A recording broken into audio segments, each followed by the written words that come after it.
Nah, solusinya menurut saya, tuan-tuan yang saya hormati, saya banggakan karena Allah, maka kita kembali kepada Al-Quran.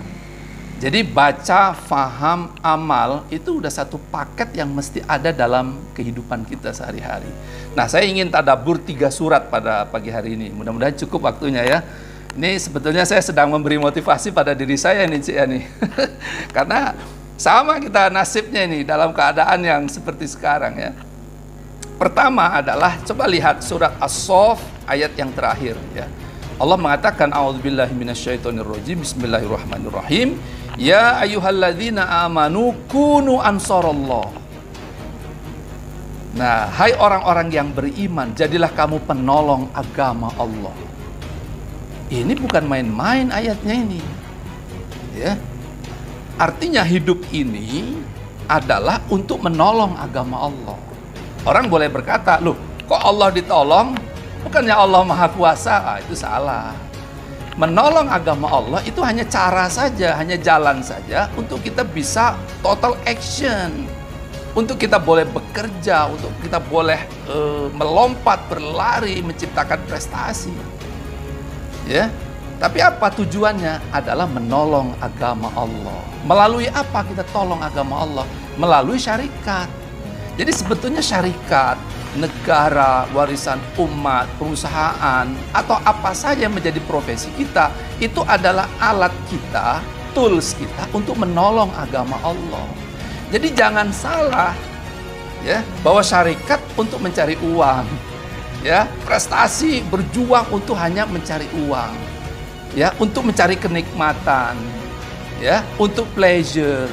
Nah, selama ini kita diajarkan bahwa kita berjuang, bekerja untuk apa? Supaya kita bisa menikmati hidup. Ini sebetulnya ajaran filsafatnya utilitarianism. Ini ajaran filsafatnya materialisme. Kenapa? Mereka mengajarkan bekerja untuk kenikmatan. Jadi bisnis untuk maximizing profit and maximizing pleasure. Itu ajarannya mereka. Tapi ajaran Quran adalah kamu berjuang adalah untuk menolong agama Allah. Dengan cara menolong agama Allah, kamu akan menolong dirimu sendiri. Perusahaanmu menolong agama Allah, artinya perusahaan akan menolong dirimu, dunia, dan juga nanti saat kau kembali kepada Allah. Jadi Allah mengatakan dalam surah Al-Kahfi, "Faman kana yarju liqa'a rabbih falyamal amalan sholihan." Kalau kamu berharap atau berkeinginan kelak kamu akan berjumpa dengan Allah Tuhanmu, maka tumpahkan semua kekuatanmu untuk beramal soleh, beramal yang baik. Nah, beramal yang baik itu bukan cuma duduk sujud di dalam masjid, bukan cuma hanya kita duduk berzikir, bertafakur, tapi berlari di syarikat, berlari dari rumah ke office, berlari untuk melompat menciptakan prestasi, itu adalah amal soleh. Nah, kita tumpahkan semua energi itu demi apa? Demi kita menolong agama Allah, dan dengan itulah maka Allah menolong diri kita, keluarga kita, masyarakat kita, bangsa dan negara. Dan cara untuk bisa memiliki kekuatan itu, maka Allah mengatakan, "Innallaha ashtara minal mu'minina anfusahum wa amwalahum bi anna lahumul jannah." Masya Allah. Orang-orang yang beriman itu menjual diri mereka dengan balasan surga.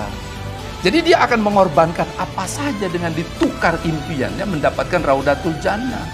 Jadi orang yang seperti ini gak takut capek dia, gak takut lelah dia. Bagi dia dunia ini hanyalah jalan. Bagi dunia ini adalah battle atau ladang perjuangan. Disitulah dia menumpahkan segalanya. Kenapa? Karena dia ingin berangkat kelak menuju Allah Azza wa Jalla. Maka saya ingin mengajak pada tuan-tuan semua, marilah kita suasanakan hidup kita itu suasana saat orang ingin berangkat. Jangan suasana saat orang sudah sampai. Kalau orang yang sudah tiba di lokasi, di tempat tujuan, dia pleasure, dia menikmati dia, betul tidak? Tapi kalau orang dalam suasana akan berangkat, ayo cepat. Kenapa? Plane kita udah mau terlambat. Kapal terbang kita udah mulai terbang. Ayo cepat, segera. Jangan berlambat-lambat. Itu suasana di dalam saat kita ingin berangkat. Tapi beda suasana ketika orang sudah sampai. Kalau sudah sampai apa? Rehat, betul? Kalau sudah sampai apa? makan minum. Kalau sudah sampai apa? Bernikmat-nikmat ria. Itu nanti saat kita sampai di Raudatul Jannah. Dunia adalah tempat kita ingin berangkat, teman-teman semuanya. Jadi kalau kita ingin memiliki energi yang dahsyat, maka itu yang harus ada di dalam jiwa kita. Itu yang pertama. Ya, yang pertama atau yang keberapa sudah ya? Nah, jadi ayatnya, tolonglah agama Allah dan tumpahkan semua kemampuan yang Allah berikan pada dirimu. Ya ilmumu, ya pikiranmu, ya tenagamu, ya perasaanmu. Ya, maka kalau itu kita keluarkan semua, maka pasti dia akan memberikan getaran kepada lingkungan kita. Bahkan saya ingin mengatakan, saya selalu katakan ya, perjuanganmu akan menggetarkan lingkunganmu apabila perjuanganmu itu seharga dengan nyawamu. Masya Allah. Saya ulangi. Ini sebab ini penting sekali. Perjuanganmu akan memberikan resonansi atau menggetarkan orang lain apabila perjuanganmu itu seharga dengan nyawamu sendiri. Artinya apa? Perjuangan itu sama harganya dengan nyawa kita. Masya Allah. Tuan-puan yang dirahmati Allah. Dan itu perintah Al-Quran. Innallaha astara minal mu'minina amwalahum bi anna lahumul jannah. Sesungguhnya orang-orang yang beriman itu telah menjual diri, jiwa mereka, harta mereka dengan balasan Raudatul Jannah.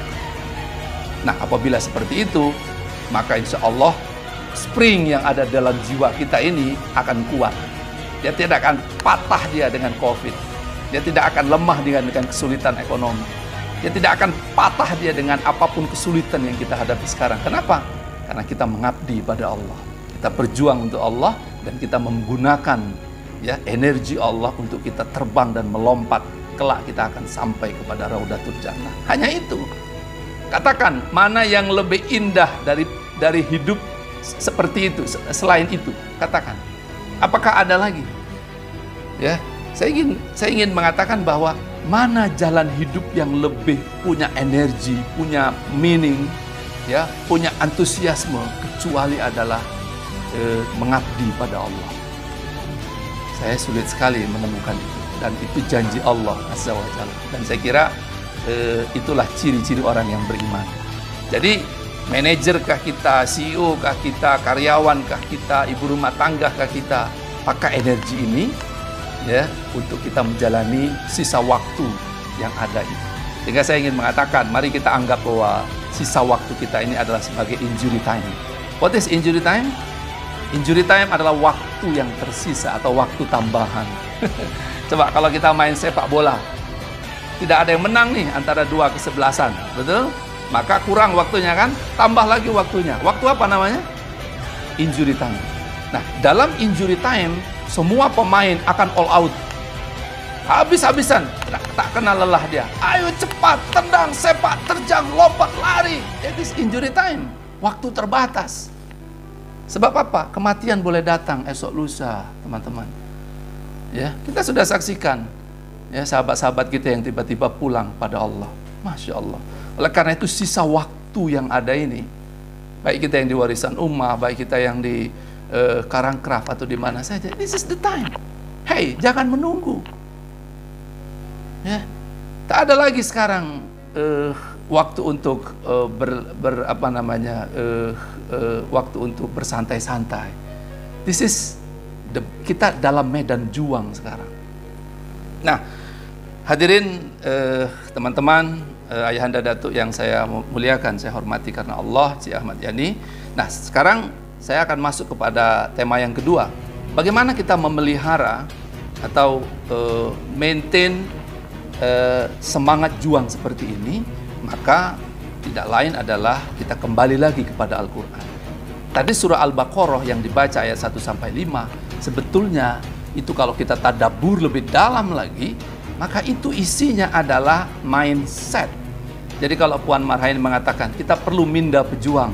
Minda pejuang itu ada di dalam surat Al-Baqarah ayat 1-5. Dan ayat kelimanya Allah mengatakan apa? Ulaika ala hudam mir rabbihim wa ulaika humul muflihun. Merekalah orang yang mendapatkan petunjuk dari Tuhan mereka, dan merekalah orang yang menang, yang beruntung, yang mendapatkan kejayaan. Siapa mereka? Allah mengatakan ada 5. Ini mindset kita. Selama ini hanya dibaca saja, ya. Tetapi ini tidak jadi mindset kita, tidak menjadi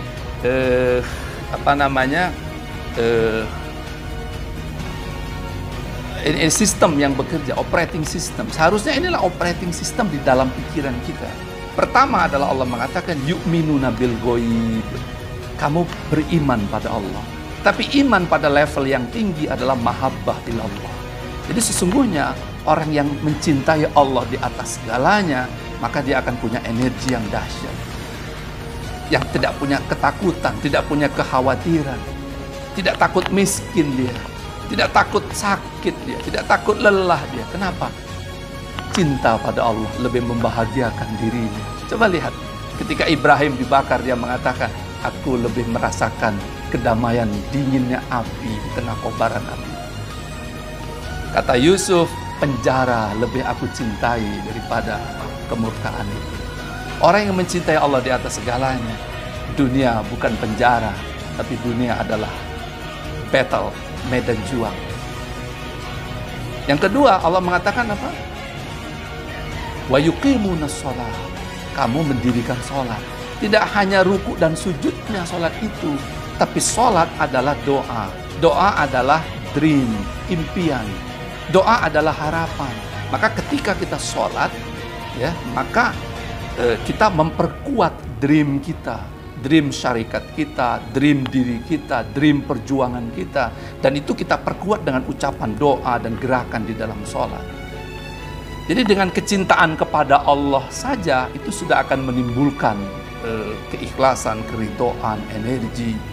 Maka baru dilampiaskan dia, diwujudkan dia ke dalam apa? Dream. Jadi dream itu adalah wujud dari kecintaan kepada Allah. Maka syarikat adalah wujud cinta kita pada Allah. Maka syarikat, pekerjaan itu adalah lukisan perjuangan kita sebenarnya. Itu wujud dari kecintaan kita kepada Allah. Ya. Nah, kalau kita sudah mencintai Allah dan kita wujudkan itu dalam karya kita, prestasi kita, pekerjaan kita, maka langkah yang ketiga kata Allah apa? Wa mimma razaqnahum yunfikun. Apa itu? Mereka itu menafkahkan apa yang kami berikan pada diri mereka. Menafkahkan artinya mengeluarkan semua potensi itu. Jadi orang seperti ini tidak pelit dengan tenaganya, dengan ilmunya. Orang seperti ini tidak takut dia. Ya, maka energinya akan dikeluarkan seluruhnya. Inilah yang disebut dengan unleash potensi. Jadi potensi itu dikeluarkan semua, jangan ditekan. Jadi jangan di kalau pohon beringin, tahu ya pokok beringin.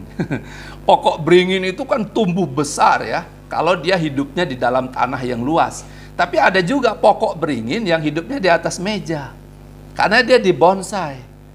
Nah, seringkali manusia itu membonsai pikirannya, membonsai dirinya, sehingga dia menjadi kerdil di atas meja. Kenapa? Karena dia tidak unleash. Seharusnya setiap orang itu unleash. Lepaskan semua kemampuan itu, tidak ada kekhawatiran, tidak ada ketakutan. Kenapa? Karena niat di hatinya adalah kecintaannya pada Allah.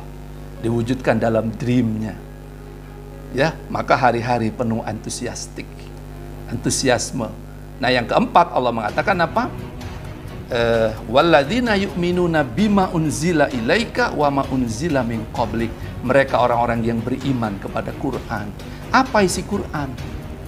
Hudal linnas wa bayyinatin minal huda wal furqan. Quran itu isinya adalah petunjuk.